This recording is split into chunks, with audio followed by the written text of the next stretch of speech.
Papuntang Cebu, nagbarko lang tong madam niyo. Abay, hindi din to basta-basta kasi tiles yung sahig. Hindi na nag-iisa si madam kasi may mga kasama na siya. Binaunan pa siya nitong angkan niya ng hotdog at itlog. Parang hindi na uso kay madam nito ang kanin. Pero sinanay lang talaga ni madam yung sarili niya. Baka kasi sa pupuntahan niya, wala ng kanin. Napaghalataan kung may binabalak na naman tong madam niyo. Meron na kasi siyang passport. Sayang naman kung hindi gagamitin. Ewan ko lang kung pasado ba tong madam niyo sa immigration. Nalaman kong mahirap daw yung exam doon. Hindi pwedeng imekos-mekos mo lang yung mga tanong doon, madam. Pero sa totoo lang, kahit wala ka namang ginawang masama, kinakabahan ka pa din. Bakit kasi English yung tanong? Kahit bobo tong madam niyo, nakasagot pa din naman. Ang bongga naman ang smile ng nasa likuran ko. Papasok na kasi kami ng eroplano. Ibig palang sabihin, pasado pala si madam sa Q&A. Ang totoo, ang daming tinanong sa akin. Muntik pang hindi paniwalaan yung sagot ni madam. May mga kasama pala ako. Syempre, hindi tayo dapat mag-iisa. Ang swerte ko nga dito sa mga kasama ko. Hindi pinabayaan tong madam nyo. Lalo pat first timer tong si madam na pupunta ng ibang country. Ang goal kasi ni madam ngayong taon ay ang libutin ng buong mundo. Sisimula na ni madam habang malusog-lusog pa. Ayan na nga at lilipad na yung international airplane. Naiyak na lang talaga si madam sa mga pangyayari. Kasi ilang taon din tayo naging pilingera bago natupad to. Ngayon, international pilingera na tong madam niyo. Kasi makakatungtong na ng ibang bansa. Masasabi ko ng goodbye Philippines at hello Singapore. Wala na, tinulugan na tayo ni madam. Baka sa panaginip niya, nakarating na siya doon. Maya-maya, nakaramdam ng gutom si madam. Ngayon pa lang, sisimula na ni madam na gumastos ng todo. Bumili nga siya nitong hot chocolate at eto ding banana cake na may toppings na chocolate. Eto na ata yung breakfast, lunch at dinner ni madam. Hay nako, hindi nakakamadam yung ginagawa mo. Hindi uso sa'yo ang tipid, gasturera ka kaya. Baka manghina ka pagdating ng Singapore, madam. Wala ka pang saktong tulog, walang saktong kain, mapagkamalan ka talagang zombie niyan. Gising na yung madam nyo. Nung sinabing malapit na nga makarating sa Singapore, si madam ngumunguya pa ng chewing gum, alam namang bawal yun sa Singapore. Buti na lang, sinabihan ako dito sa kasitmate ko. Abay, $500 to $2,000 yung mababayaran mo sa pagnguya lang ng chewing gum. Unang tapak mo pa lang sa airport ng Singapore, naka-carpet na. Grabe naman yung pag-welcome nila kay madam. Eto daw yung isa sa mga pinakasosyal na airport sa buong mundo. Kasi yung floor nila sa airport naka-carpet talaga. Pwedeng-pwede na talagang magmayabang tong madam nyo, no? Kasi nakapag out of country na. Kahit part of Asia pa din to, hindi madaling makapunta dito ba? Sa immigration pa lang, mabubuang ka na. Hindi ko talaga makalimutan yung mga tinanong sa akin. Pero natural daw yun, lalo pat first timer mo. Pagdating sa Changi Airport, Singapore, inasikaso kagad namin yung e-travel namin. Hindi ka talaga makakalabas kung hindi ka maka-fill up ng e-travel online. Merong e-travel departure, meron ding e-travel arrival. Sa awa ng Diyos, nagawa naman ng tama ni madam. Pagkalabas nga, sinalubong kami nitong pulis na robot dito. Grabe pala ka-high-tech yung Singapore. Yung pulis nila, robot na. Akala ko nga uhulihin tong si madam. Nagro-rubing lang pala. Lumabas na nga kami sa arrival gate 8. Hanggang dito may Grab din pala. Kanya-kanya na sa pag-book online ng Grab. Bale, apat-apat kami sa 4-seaters na car. Nagagalit yung Grab drivers dito kapag hindi ka mag-a-add ng luggage, lalo pat madami kang luggage na dala. Dahil hindi naman tayo taga dito, turista lang, hindi tayo dapat magpapasaway ha. Baka mauwi ka sa Pilipinas nang wala sa oras ba? Grabe yung daan nila dito. Wala ka talagang makikita ng bahid na anumang basura. Napakalawak at napakalinis. Sa airport pa lang ng Cebu International, nagpa-money changer na kami doon. Kung sa Grab sa atin pwedeng GCash, dito cash lang talaga. Malaki-laki yung nabayaran namin sa Grab dito. Pati kasi yung luggage may pamasahe. Okay lang yan, madam. Yan yung gusto mo, yung gumastos talaga. Huwag ka nang magreklamo dyan. Wala ka sa Pilipinas, ha? Eto na lang yung sukli sa 50 Singaporean dollar na binigay ko sa driver. Andito na nga kami sa Ibis Budget Hotel. Pag may word na budget, go na kayo dyan. Nag-early check-in kami kasi madaling araw na kami nakarating. Para talaga kaming mga aswang dito pagdating dito sa Singapore. Mas maganda sanang gumala kaagad ba? Para worth it ang pagpunta dito sa Singapore. Pero kailangan din pala namin matulog, hindi kami mga immortal. Sisimula na nga lilibutin ni madam itong Singapore. Malalaman mo na talagang nasa ibang bansa ka ba? Amoy pa lang, alam mo nang wala ka sa Pilipinas. Baliktad dito sa Singapore. Alas 7 ng umaga, madilim pa. Pag alas 7 naman ng gabi, maliwanag pa dito. Sinabi nga nitong tour guide namin na si Ma'am Ricar, kakain muna daw kami ng breakfast. Dito nga daw kami sa McDo kakain. Syempre, go kagad kami. Akala kasi namin may kanin dito. Yun pala, pancakes at burger lang sila dito. Dito na talaga ako nang hina. Merienda lang naman yung pancake at burger. Uy. Hindi naman talaga yan pang breakfast. Eto na nga yung sinasabi ko. Part of Asia pa din naman yung Singapore. Bakit walang kanin dito? Huwag ka nang magreklamo dyan, madam. Wala ka sa Pilipinas. Pag ganito pa naman yung kinakain ni madam, madali lang yung gutumin. Nag-order si madam nitong Milo at yung potato ata. Basta yun na yun. Habang kumakain nga, nagchismisan lang muna kami dito. Habang itong tour guide namin nakipagbakbakan pa sa pagpapaganda dito. Sobrang mahangin pala pag umaga dito sa Singapore. Nakikita tuloy itong tinatagong malapad na noon ni madam. Siyempre, dahil turista lang naman kami dito, hindi talaga may iwasan na mawala ka ba. Kung sino-sino na lang yung pinagtatanungan namin, pakapala na lang talaga ng mukha ba. Hanggang sa nakarating na kami dito sa Sultan Mosque. Isama nyo na din to sa itinerary nyo. Nako, ang ganda pala dito. Nilibot talaga ni madam yung bawat street dito. Pero hindi na kami pumasok sa loob ng Sultan Mosque. Bawal kasi tong suot ni madam. Kaya rumampa na lang si madam sa labas, ganun. Habang naglalakad nga kami palabas, may nakita kaming nagtitinda dito ng ice cream. Bayad daw muna bago yung kain. Hindi ko naman alam na papahirapan ka pala muna. Para lang talagang nanghuli ng langaw si madam. Bago ibibigay yung ice cream, hihingalin ka pa ng todo. Kaya siguro mahal tong ice cream na to dahil sa mga tricks ni kuya. Pero sa totoo lang, imbis na mainis, natuwa pa talaga ng todo to si madam.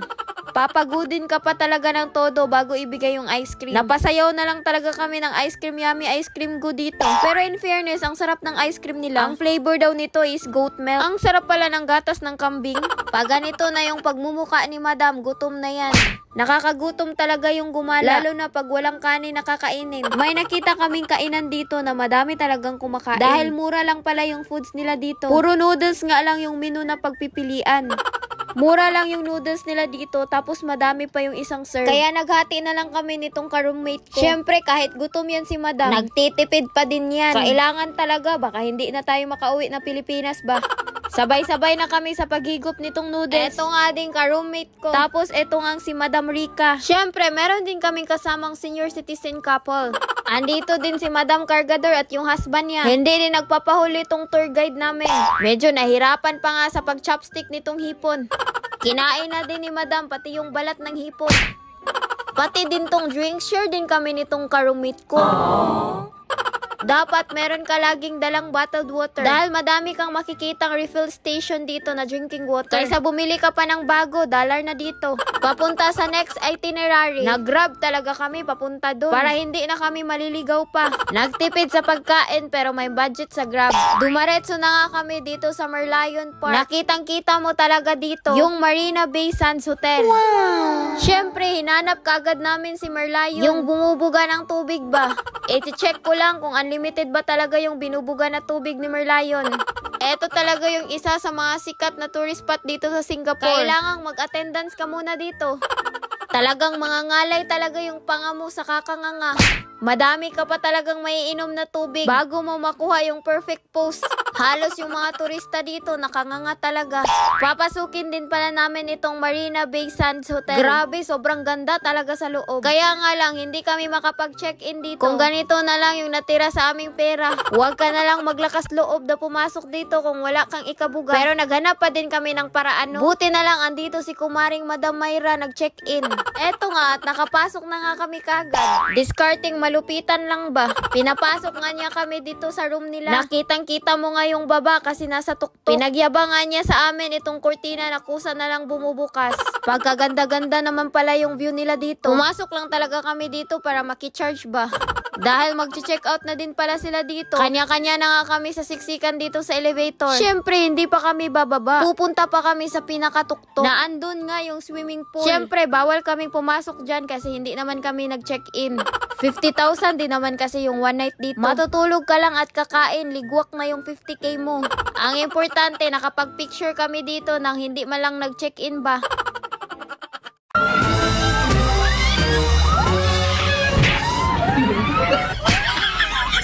Si madam, buhay na buhay pa din naman dito sa Singapore. Mukhang mag-enjoy nga si madam dito sa next gala nila. Abay, hindi kumpleto talaga yung pagbisita niya dito kung hindi niya mapuntahan. Sabi nila, ito daw yung pinakasikat dito sa Singapore, ang Universal Studios. Wow! Hindi na kami nagdalawang isip pa at bumili na nga kami ng ticket. Sabay-sabay na nga naming lusubin. Mas okay na rin tong madami kami para damay-damay na lahat. Papasukin na nga namin ito para malaman namin kung ano ba talaga ang meron sa loob.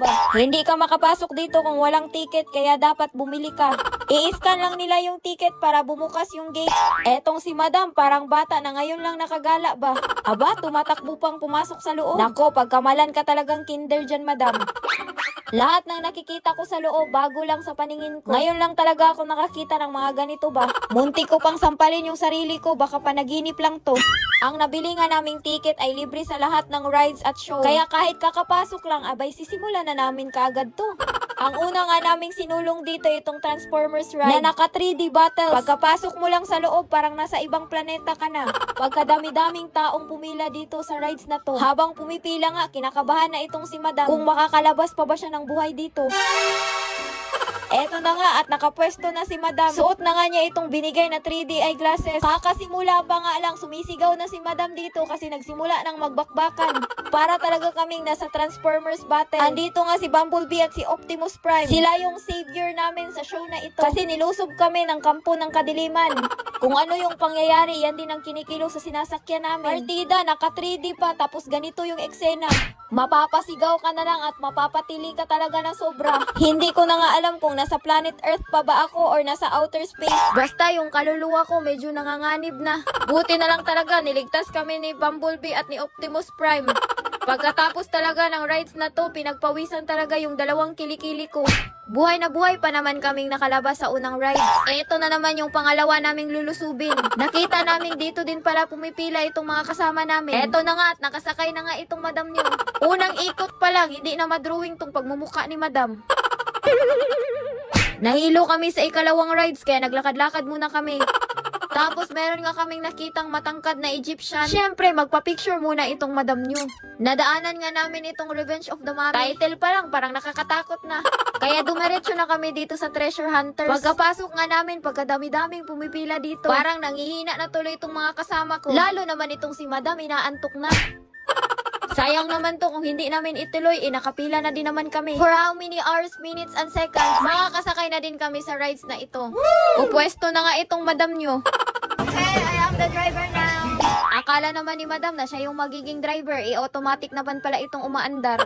Relax lang tong rides na to. Steady muna yung kaluluwa ni madam dito. Pero nagulat talaga ako dito sa ahas na to.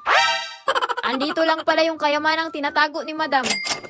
Akala ko tunay itong insekto na ito. Pagkadami-dami pa naman, hindi makatakbo kagad si madam nito.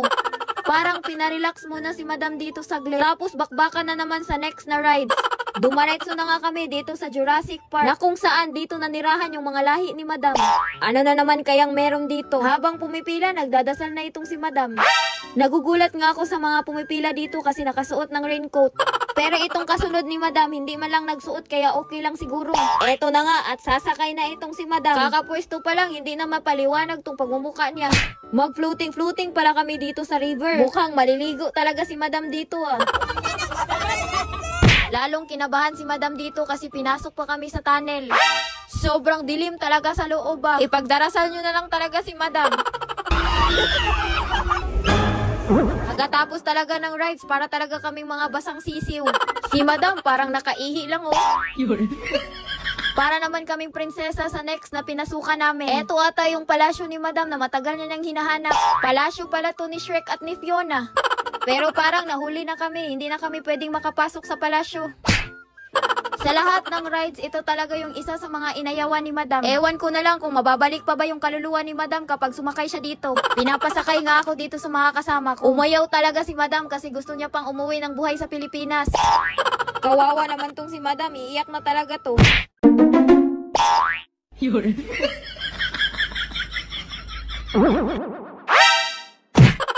Ang madam nyo mukhang hindi pa nauubusan ng budget dito sa Singapore. Iba din yung atake ng outfitan nila ngayon, parang aaten lang ng binyag. Eto yung parang karinderya nila dito sa Singapore. Ia-announce mo nga lang yung o-orderin mo. Buhay na si madam nito kasi may kanin na. Bigla tuloy bumait si madam kasi nagdasal muna bago kumain. Dito lang pala makakatikim si madam ng hilaw na itlog. Pagkatapos kumain, nagbook agad ng Grab. Diba, yaman-yamanan muna dito sa Singapore. Pag uwi ng Pilipinas niyan, isang buwan mag-uulam ng tuyo. Mahigpit dito sa Singapore, pati yung nakaupo sa backseat, kailangan mag-seatbelt. Malayo-layo din pala tong pupuntahan nila madam. Hanggang sa nakarating sila dito sa Orchard Road. Nalaman kasi nilang maganda daw yung library dito. Yun nga lang, minalas kasi pagdating doon, sarado. For renovation daw. Para hindi masaya yung pagpunta nila madam dito, umakyat na lang kami dito sa pinakatuktok ng building para magpahangin. Wow! Mahangin nga pero nangangagat yung init kaya bumaba na lang kami. Para makatipid daw, mag-MRT na lang kami papunta sa next destination. Hindi pa naman ugali ni madam ang magtipid.